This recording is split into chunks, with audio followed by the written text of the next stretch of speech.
got a mention here somewhere, and it's like she's a fan of mine, I hear. At all.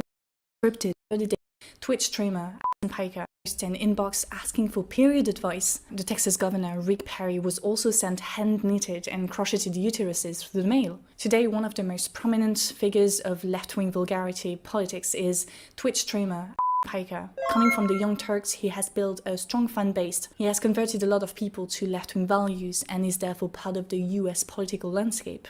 Hasan's popularity comes from his authenticity and rejections of both conservative and liberal politics. During his streams, he educates his audience on left-wing politics. He's been classified as part of the dirtbag left, which is itself described as an anti-fascist, anti-conservative, anti-centrist, anti-liberal ideology, anti-political correctness, anti-inequality, has disregard for civility, opposition to the wealthy, and support for redistributive economic policies. Dirtbag left isn't worried about not pleasing everybody. It doesn't care about electability. It rather seeks to breach politics with entertainment to make left-wing politics fun. But among all the antis, one is causing more problems than the others: anti-political correctness. That's precisely this aspect of the dirtbag left that has caused Hasan Piker a lot of trouble. I personally regularly watch. Bro, I feel bad about the auto-generated subtitles absolutely cooking her, okay? I mean, it's like, anyway. Watch his content, as I find most of his takes to be very good, and I'm happy to see him stay strong and compensate for the influence of conservative institutions like Fox News, the Daily Wire. On the other hand, I'm sometimes taken aback by the gym bro casual misogyny and the fact that his lifestyle doesn't always align with his values, which is something I think people with influence should be conscious about. But Hasan is left-wing. He's a socialist, he's pro-feminism, pro-trans rights, pro-minority rights in general. And he's also proof that being left-wing doesn't mean being virtuous. And that is something people... I mean, gym bro misogyny for working out? No, I mean, first of all, didn't she say you shouldn't be buying expensive shit?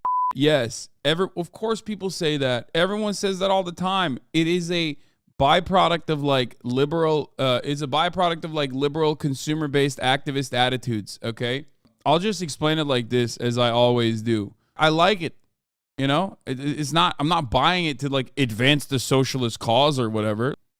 Yeah, no, I have money, I have a lot of it, and I like buying for myself that is like insanely within my normal like my budget, I guess. And also, I think everyone should be able to buy dumb shit. You know what I mean? I don't think I'm like buying anything that is exceptional. Okay? It's not like I'm going around buying yachts or buying anything that's unethical in regards to, you know, buying homes, multiple homes, so I can be a landlord or anything like that. I don't like the austerity metrics that we abide by, or we have to abide by. I'm a human being. I'm a normal guy. And I think it's fine. It's your anarchist streak? What do you mean? Saw people going crazy on a woman because she treated herself to an expensive meal for Christmas when she was homeless. Let people do them. Yeah, that's like, it's very, very, very frustrating. Bourgeois guilt goes to 11 with leftists. Yeah, I have no guilt. Anyway, let's keep watching. Believe in the religiously infused good versus bad, virtuous versus evil paradigm struggle to accept. The left-wing movement... But I do agree. You don't have to be a good, virtuous person to be a leftist. Okay? I think we associate leftism with virtue because everyone deep down inside operates under the assumption that sharing is caring. Okay? It's a $2.7 million house.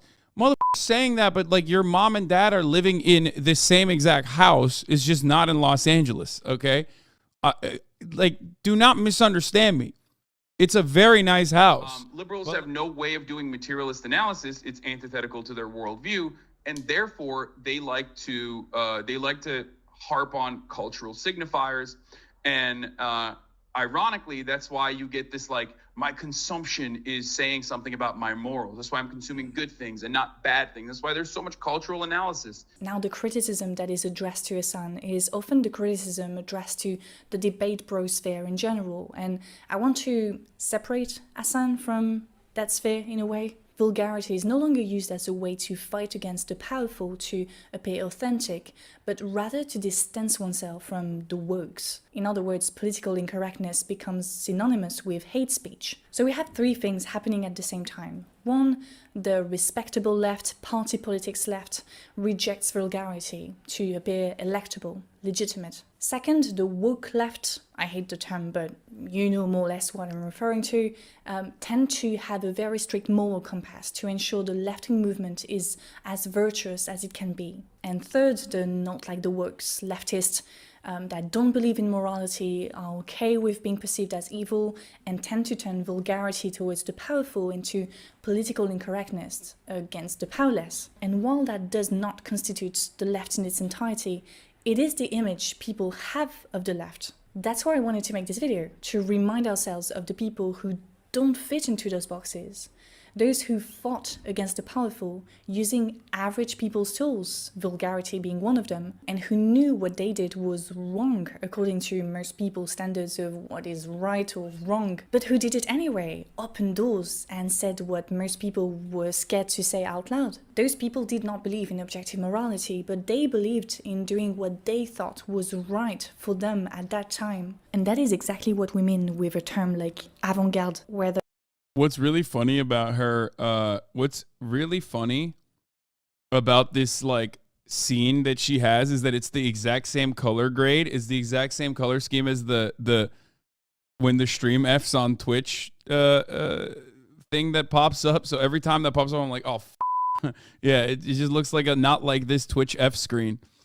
I'm a human being. I'm imperfect. If you think that that says something about my personality and you can't support me, then that's fine.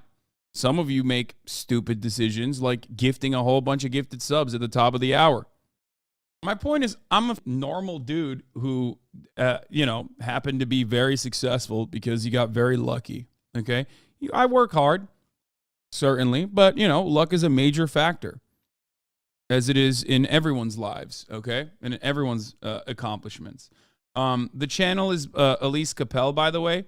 She's a Hasanabi head as well. I think this is a thoughtful video. Go check it out. Give it a like. Something I always like to stress is that, you should probably stop hyper-focusing on what individual spending looks like. Or even when we're talking about problematic figures, stop hyper-focusing on individuals, recognize that they are products of the system itself, and focus on systems themselves. Be kind to individuals, be ruthless to systems, as, Michael Brooks used to say. Rest in power, Michael Brooks.